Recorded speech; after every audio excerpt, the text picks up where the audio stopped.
Ahí está Rada ayudándonos a poner la mañana en camino, ya que a todo Rada, el concierto programado para el 16 de abril, para la semana entrante, en la sala del museo, frente al puerto, obviamente está en el escalón de ser reprogramado. Aún no hay fecha nueva, obviamente la emergencia sanitaria explica esta situación, así que entonces, por esa razón, porque no podemos escucharle en la sala del museo la semana que viene, es que le escuchamos ahora y es nuestra propuesta musical.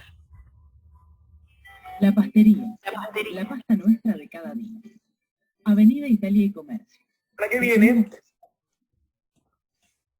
ahora con mucha alegría y tal cual lo habíamos anunciado, estamos recibiendo a Óscar Botinelli, el presidente de Factum, que una vez más nos ayuda a poner la mañana en camino. Buen día y bienvenido, Óscar.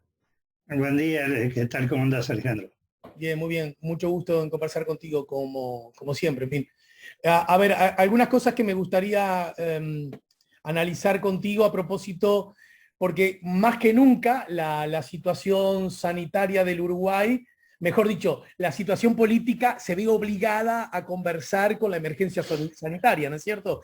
Ya vamos a hablar de esto, pero en particular sobre la emergencia sanitaria, sobre la pandemia. Ustedes han hecho algunas encuestas vinculadas a qué piensa el público, algunas de ellas vinculadas a cómo ve el público en cuanto a la posible saturación del sistema de salud, qué tanto afecta al público, a los ciudadanos también desde la perspectiva emocional. ¿Hay algo que decir a propósito de esas conclusiones, Óscar? Bueno, sí, digamos, hay sin duda una gran preocupación de la población por la situación sanitaria, ¿no? Y una gran predisposición a vacunarse. Incluso en el mes de enero, creo que fue enero o febrero, nosotros habíamos hecho un estudio cuando todavía no había anuncio, no, debe ser enero, no había anuncio de ninguna vacuna. Y lo que se observaba es que gente que decía que no se iba a vacunar era alto, por supuesto, pero era el 30%, que algunos manejaban cifras el 50%, 60%, algunas encuestas que no fueron hechas por empresas encuestadoras, sino daban porcentajes muy altos, pero las preguntas también inducían mucho a eso. Pero ¿qué pasaba? Que en aquel momento muchos decían, bueno, voy a esperar 3 meses. Otro día, yo esperaría 6. Estamos hablando de enero, cuando no se sabía qué venía, cuándo venía, cómo podía venir. Cuando esto se despeja, se empieza a despejar, digamos, empieza a haber información, ya rápidamente la demora, el decir yo voy a esperar a vacunarme, empieza a bajar.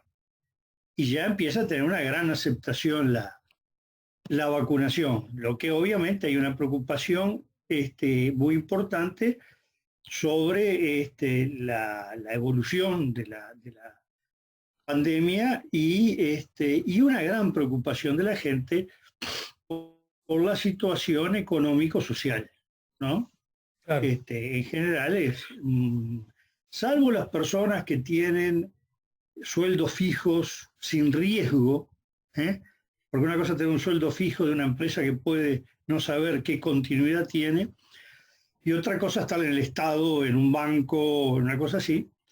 Salvo esos, en realidad hay una pérdida generalizada de ingresos de los hogares. Ni hablar el que trabaja por su cuenta, el que tiene una pequeña o mediana o chica empresa, pero también todo el que está en algún tipo de seguro paro, ¿no? Todo ¿Sí? tiene un recorte. Entonces, pero además no es solo un problema coyuntural, hay problemas de temores, de expectativas. Una cosa es que uno diga, no, resulta que vamos a estar 60 días mal. Ah, bueno. Otra cosa es que no haya horizonte. Y eso es lo que genera una enorme preocupación en la gente, ¿no? Y en ese contexto, Óscar, ¿cómo desde la perspectiva del comportamiento ciudadano, cómo se explica estas cosas que estás señalando vos, que además cualquiera las puede percibir, sumados, o sea, estas dificultades económicas concretas, pertinentes, que además, entre otras cosas, han arrojado que la economía cayó, que el desempleo aumentó, que como decías, los salarios bajaron, que compatriotas, que más de 100.000 uruguayos han caído debajo de la línea de pobreza, etcétera, Y además, los peores datos que Uruguay exhibe en este último año con relación a COVID, datos malos de Uruguay que están en la cima del planeta, ¿verdad? Nosotros que nos gustó tanto la idea de creernos que éramos los campeones del mundo, ahora, por supuesto, estamos quedando fuera del Mundial, ¿no? Porque desde esa perspectiva los números que exhibe Uruguay son muy malos. ¿Y cómo se explica que, por ejemplo, cito el título del País, la calle se aferra a la aprobación popular ante ataque opositor? ¿Cómo se sostiene? ¿En qué se fundamenta esa aprobación popular? Y cito como dato la última encuesta de Equipos Consultores, empresa colega tuya. ¿Dónde hay que encontrar las trazas que justifiquen esta acción y este comportamiento de los ciudadanos? Bueno, los Equipos Consultores, pregúntaselos a Snávar, no a mí, ¿no? A ver, hay que tener mucho cuidado con los indicadores y explicarlos con mucha calma. Hay un estudio periódico mundial que se está realizando, que por supuesto no entra a Uruguay, porque es de los grandes países. Información sobre el Reino Unido, Francia, Alemania, Italia, España, creo que Portugal, India, Australia, Canadá, Estados Unidos, México, Brasil. Y en general lo que se ve es que cuando la pandemia recia aumenta la aprobación o la confianza en el gobierno, o en el jefe de gobierno o en el jefe de Estado. Lo cual se explica por un tema de refugio paternal, digamos, ¿no? Hay que buscar en la autoridad, en la institución, el gran paraguas al cual yo estoy con miedo, me aferro. Esto ya es una hipótesis bastante demostrada por estudiosos de varios países. Hay varios europeos, australianos, norteamericanos en ese estudio. Sí, no sé qué pasó. Hay como una interferencia de sonido que no sé de dónde viene, pero ahora te estoy escuchando a la perfección. De acá no fue. Okay. Mi hijo está en el cuarto, o sea que tampoco. Bueno, capaz de que a través de la bombilla, pero sí, lo otro es que hay que tener en cuenta que hay una serie de formas de ver la aprobación del presidente. Una es la global, donde puede haber elementos de confianza psicológica, ¿no? Bueno, yo me refugio en las instituciones. Pero otro es ver cuando dice, bueno, el presidente y el gobierno. En este momento se ha producido un fenómeno, por la forma que actúa el presidente, una mimetización de la expresión gobierno y presidente. Ajá. En las otras coaliciones, Jorge Valle, Sanguinetti, Lacalle, cuando uno hablaba del gobierno, la gente pensaba en todos los partidos que integraban el gobierno, los dos partidos o las distintas fracciones, y el presidente, la persona del presidente. Tanto es así que sistemáticamente con Lacalle, con Sanguinetti, con Valle, la aprobación del gobierno era superior a la del presidente. ¿Por qué? Bueno, porque muchos partidarios de los socios aprobaban el gobierno donde estaba su partido y no el presidente que era de otro partido. Y ahora, cuando se habla del presidente y gobierno, las cifras dan exactamente lo mismo. Lo que quiere decir que cuando se le pregunta a la gente qué opina del gobierno, están pensando en la calle Pou, no en la coalición multicolor. Cuando se le pregunta por presidente y gobierno sobre coronavirus, bueno, el número está muy por encima. Creo que el último nuestro dio 60 y pico %. ¿Que a propósito de qué fecha es el de ustedes, el último? El último es de marzo. Pero cuando se habla de empleo, de seguridad también está alto, más de la mitad. Prácticamente la aprobación global del presidente y la aprobación en seguridad está bien. Incluso hay muchos indicadores de que la gente expresa una percepción de mejor seguridad. Pero cuando se habla de empleo, de aumento de precios, de pobreza y de ingreso de los hogares, Bueno, la visión es mucho más baja.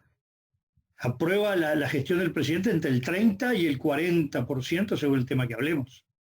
Y en todos los casos, la desaprobación es del 60% o más. Es decir, hay que tener cuidado de qué estamos hablando. En principio, tenemos la percepción que la aprobación del presidente es por la dominancia del factor coronavirus. Y que lo que vemos como un diagnóstico que uno diría, bueno, si yo asesorara al presidente le diría que ahí hay que preocuparse, es que esta diferencia que hay en los indicadores marca que hay un presente que puede manejar cómodo, pero un futuro inmediato que le tiene que resultar preocupante. Es decir, cuando el coronavirus deje de ser, el COVID, el tema que nos preocupa, y las cosas, por ejemplo, el drama que tienen hoy todos los padres con los hijos, padres de escolares, de liceales, los hijos encerrados en la casa, ¿no? Que distorsiona toda la vida familiar. Cuando esto termine y el tema pase a ser la plata que entra en la casa, la plata que sale en la casa, la pobreza que cada vez es más visible, ahí hay una amenaza a la imagen, a la aprobación, a la confianza en el presidente o en el gobierno. Creo que eso es lo que habría que hacer. Lo que yo creo es que el presidente y su elenco está parte...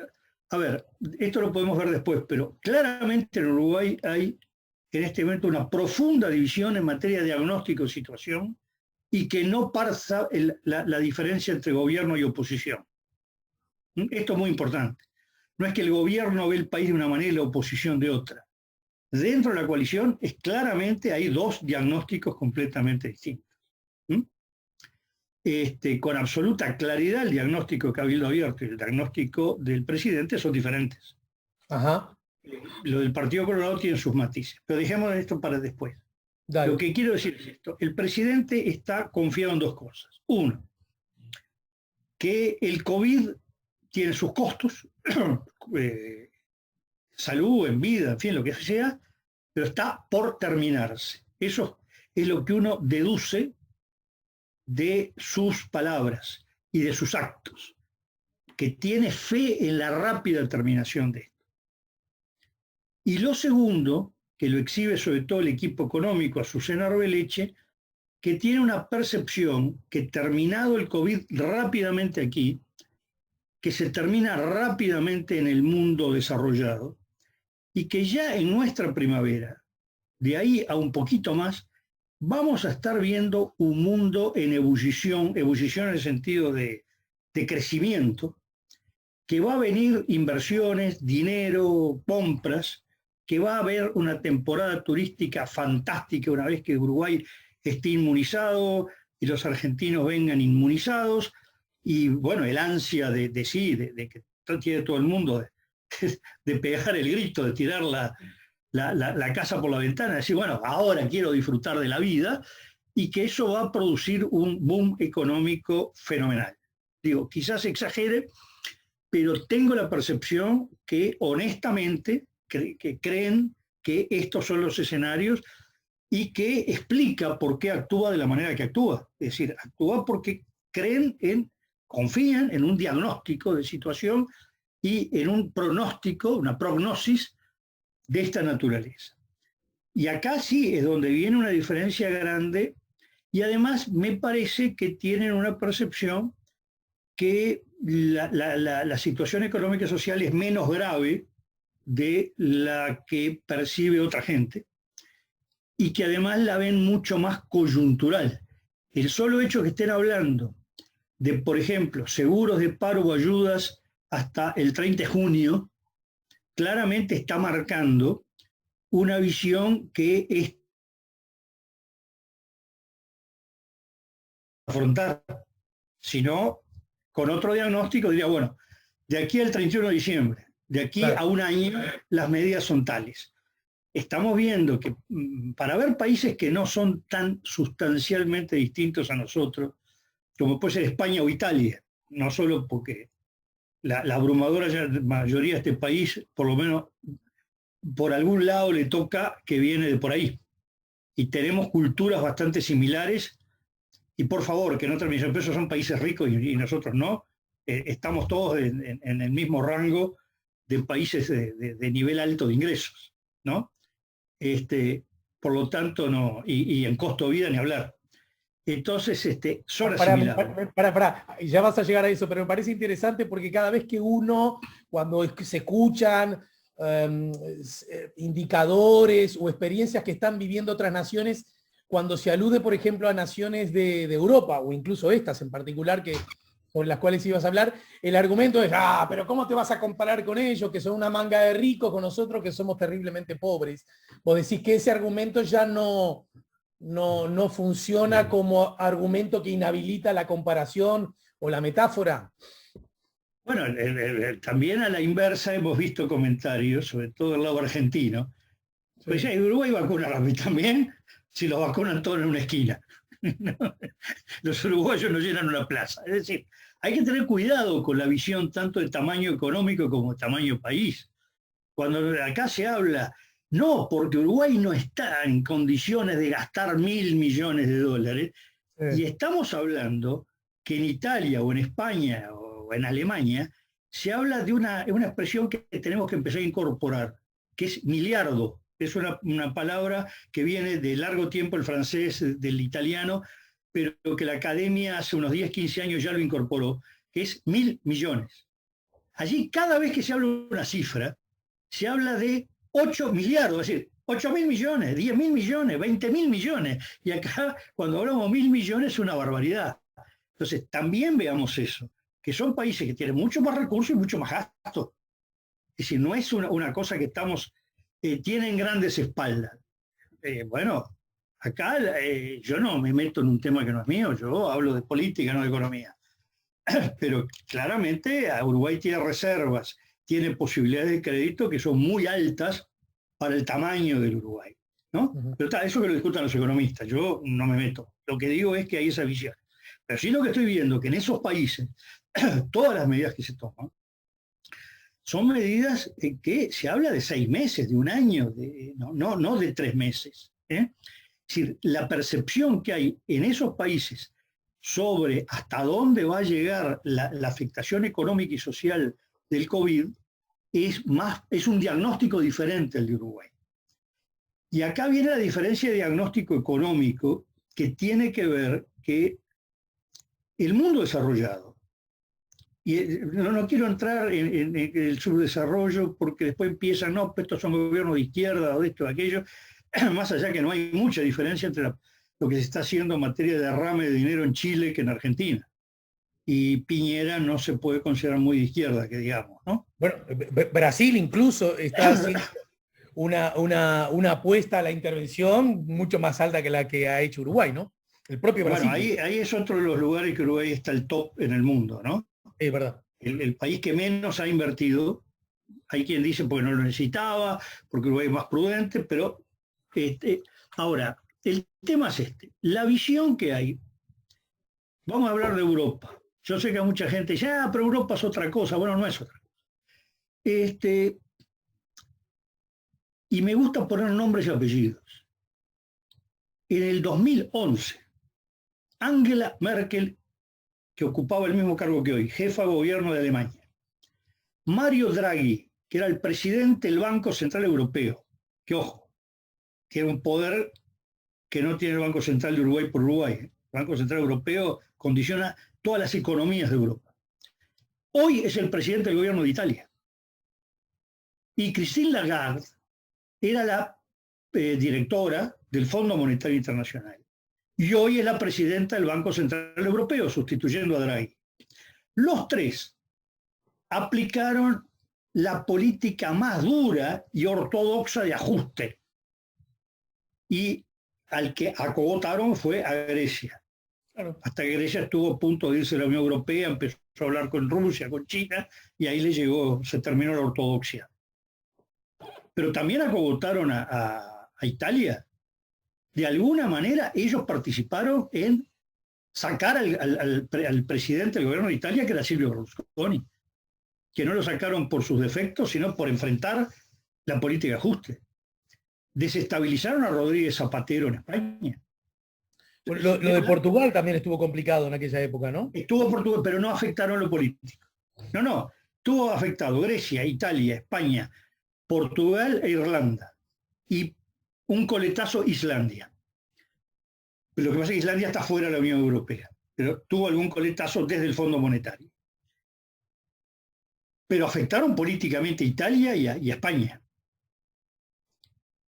Hoy, los que promueven el gasto, Europa se endeuda en 900.000 millones de dólares, que equivale para la población de Uruguay en cerca de 7.000 millones de dólares. Y acá se habla de que no vamos a hacer una ayuda de 150 millones. Hablar de 700 millones para el equipo económico es un despilfarro. Y lo que Europa destina, si Uruguay hiciera lo mismo, 7.000 millones. Si claramente la visión de la ministra de Economía y del presidente es la misma que tenía Merkel, Draghi, Lagarde hace 10 años. Hoy esas mismas personas hicieron un giro 180 grados. Y hay dos frases que me parecen muy importantes. Una, Mario Draghi hace pocos días, cuando le preguntan ¿qué pasa con la deuda soberana, como se le llama, la deuda externa, los títulos de Italia? Y Draghi contesta, después que pasemos todo esto, me preocuparé qué pasa con la deuda. Estamos hablando de un economista que dirigió el Banco Central Europeo, no un demagogo de plaza. Y el ministro de Finanzas de Alemania, cuando dijeron, así que usted ahora, hay una expresión que se usa mucho en Estados Unidos, en Europa, desde la derecha más bien contra la izquierda, a la izquierda más emocional, es corazón sangrante. Corazón sangrante es el que se preocupa, siempre está hablando del pobre, del inmigrante, de esto, y no se fija en la seriedad de las políticas. Bueno, el ministro de Finanzas, usando esa expresión, dijo que es un hombre más bien conservador, que nadie me confunda con un corazón sangrante.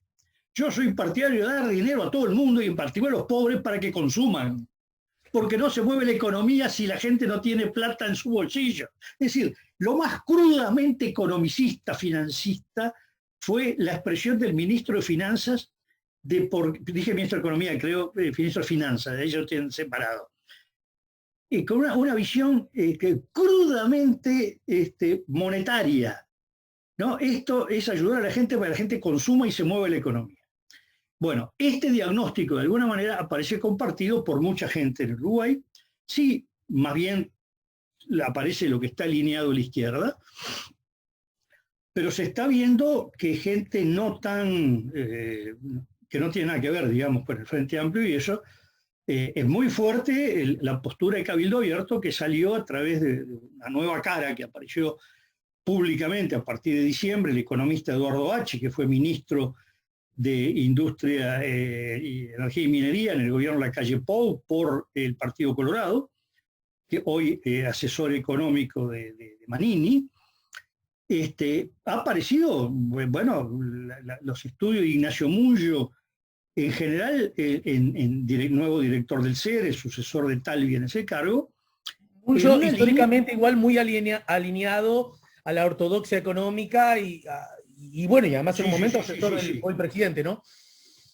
Sí, no políticamente alineado con el presidente, sino en ese rango de pensamiento económico, digamos. Y a eso me refería. Ignacio Mungo.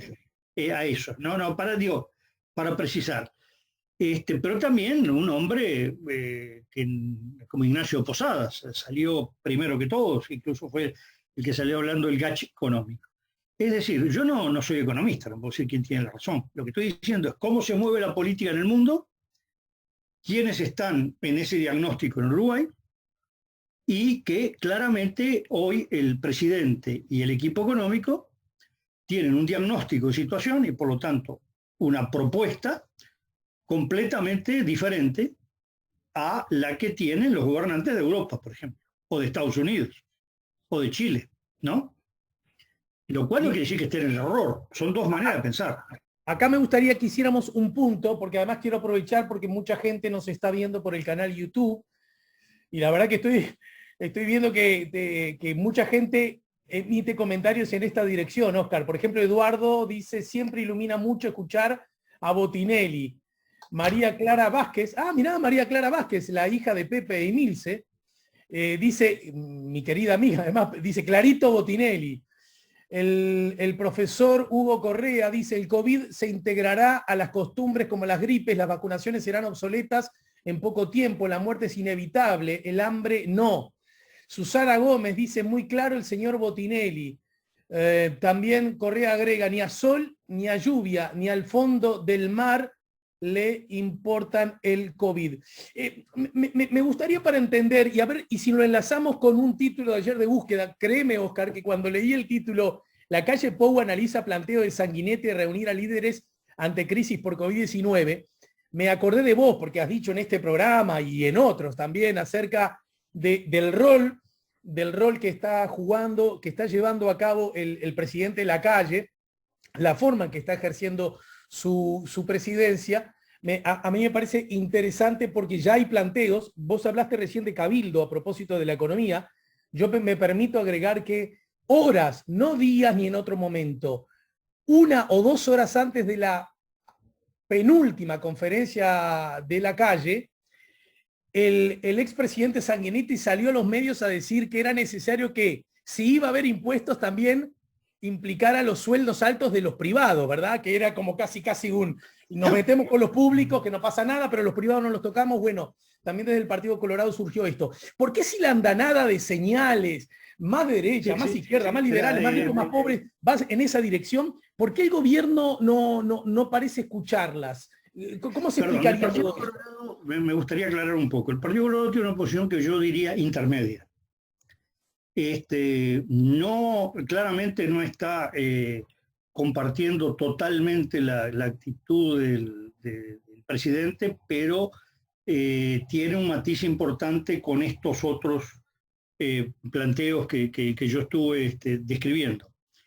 El Partido Colorado hizo una serie de propuestas en la última semana de febrero, la hizo en conferencia de prensa, se consideró satisfecho de que habían sido recogidas por el presidente de la República en el discurso del 2 de marzo sobre una serie de medidas que tenía que ver con microempresas, pequeñas empresas, y tiene, sí, algunos planteos sobre necesidad de tomar medidas económicas. Es decir, el Partido Colorado yo diría que está pasando más mensajes en privado que en público, preocupado, y el presidente Sanguinetti en ese rol siempre histórico de componedor, pero tendríamos que pasar a otro tema, que es el tema de los llamados diálogos gachos, cosas por el estilo, que lo que exhibe con mucha claridad es que no le gusta que se salga del ámbito estrictamente político partidario,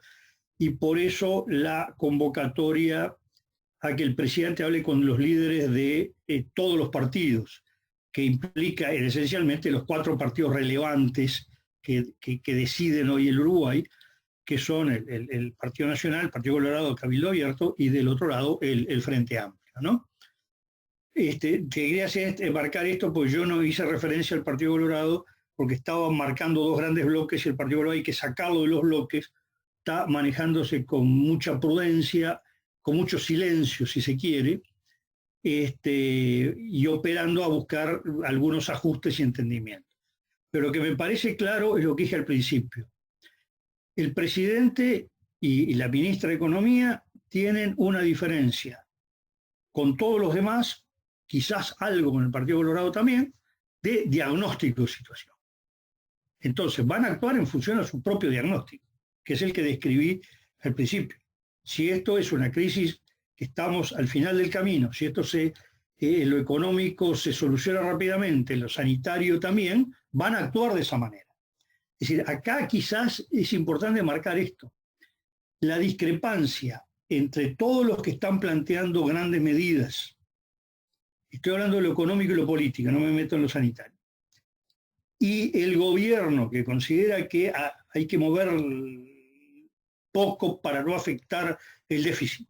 Entre uno y otro no son diferencias de qué hacer, son diferencias de cómo veo la situación, que no es lo mismo. No es, si yo estoy en Montevideo y ir a Rivera, ¿qué ruta agarro? No, no. Uno quiere ir a Rivera y el otro quiere ir a Colonia, ¿no? Es decir, o considera que hay que ir a un lado y al otro. Es decir, la diferencia es de fondo. Entonces, cuando se critican medidas, no hay que saltearse, que hay un momento que no hay diálogo. Lo digo esto porque que nadie es impertinente, no. El diálogo se produce cuando hay un punto común. Si el diagnóstico es opuesto, bueno, no hay forma de entenderse. Pero ¿no? tú dices que esas diferencias, ya no en las herramientas, sino a dónde ir, para citarte, conviven dentro de la coalición de gobierno. Sí.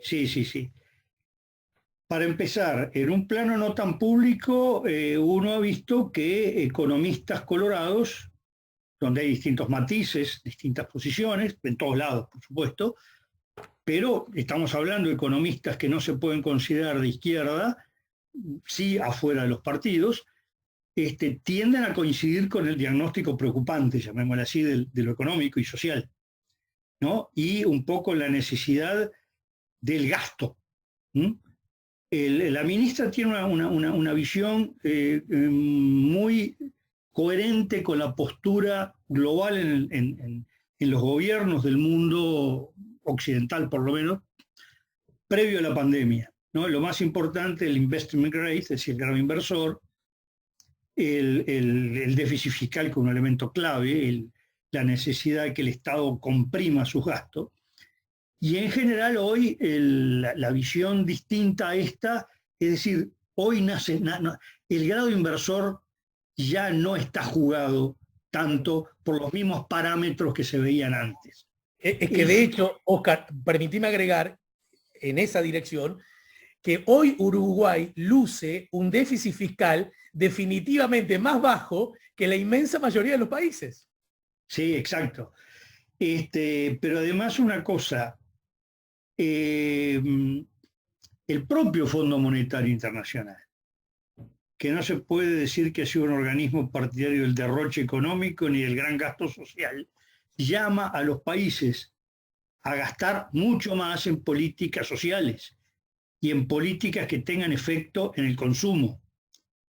Y acá hay un tema político que también es importante y no se está discutiendo en la misma profundidad, que es qué modelo de país se quiere, en qué aspecto. Hay una primera dicotomía de largo plazo si Uruguay quiere un país productivo o un país más financiero. Oscar, nos quedan 4 minutos, ¿sí? Bueno, está, diría. Todos tuyos. Pero hay otro que es, si se considera que Uruguay, su futuro está ligado más a la inversión de grandes capitales y de grandes empresas, o si Uruguay, su tejido social, requiere más bien una gran fortaleza del entretejido de pequeñas y medianas empresas. Ahí hay un tema muy importante de diálogo que no es simple. Esto haría para desarrollarla muy largo, porque no siempre el apoyo a pequeñas y medianas empresas coincide con determinadas políticas en materia tributarias o en materia salariales, y entonces a veces todos coinciden en una cosa pero después discrepan en otro. Esto da para hablarlo muy largo y es uno de los temas de debate. Por eso en Uruguay hay varios llamados al diálogo, el de Sanguinetti, a través de la cúpula política, que es un método, el otro que es 3 distintos, o 4 distintos. El diálogo social, que llama el PIT-CNT, el diálogo nacional, que llama el Frente Amplio, que se emparenta mucho, el Consejo de Economía Nacional como órgano previsto en la Constitución y que hay una ley que lo reglamenta, que llama Cabildo Abierto, que es lugares, yo lo señalo, lo que hizo Uruguay en 1984-85 con la Concertación Nacional Programática. En la misma mesa, los partidos políticos, las cámaras empresariales, las organizaciones sociales, todos discutiendo el modelo país. el GACH que plantea sobre todo Ignacio Posadas, en realidad Manini Río habló del GACH, pero cuando hace su propuesta no es el GACH lo que propone, es el Consejo de Economía Nacional. El GACH que propone Ignacio Posadas tiende a ser más parecido al GACH. Juntemos economistas de distintas tendencias para que esos economistas hagan el diagnóstico y las propuestas, más académico lo de Ignacio Posadas, más político social lo del Frente y lo de PIT-CNT, y más mezclado, político, académico y social lo de Cabildo Abierto, y más puramente político lo de Sanguinetti. Pero todos coinciden en una cosa, la necesidad de que haya un gran diálogo, que realmente es la ausencia de este periodo de gobierno, no por omisión, por una concepción que le hemos explicado del presidente de la República sobre una concepción, digamos, vertical del ejercicio del poder, y una idea que uno lo ve sobre todo en las redes sociales de dirigentes blancos que consideran que Uruguay, toda la elección de Uruguay fue elegir un presidente. A ese presidente le dio el poder para que haga las cosas. Y él es el que tiene que hacer, ¿no? Una concepción hiperpresidencialista. Bueno, ahí también hay una diferencia de diagnóstico de cuál es el sistema político uruguayo y qué es lo que se votó. No es solamente, lo que pasa es que el presidente quiere, no, tiene una visión coherente y legítima. En general otros tienen una visión distinta. Te propongo quedarnos en esa baldosa de la vereda. Perfecto. Para retomar, porque entonces, ¿qué va a pasar de aquí en más?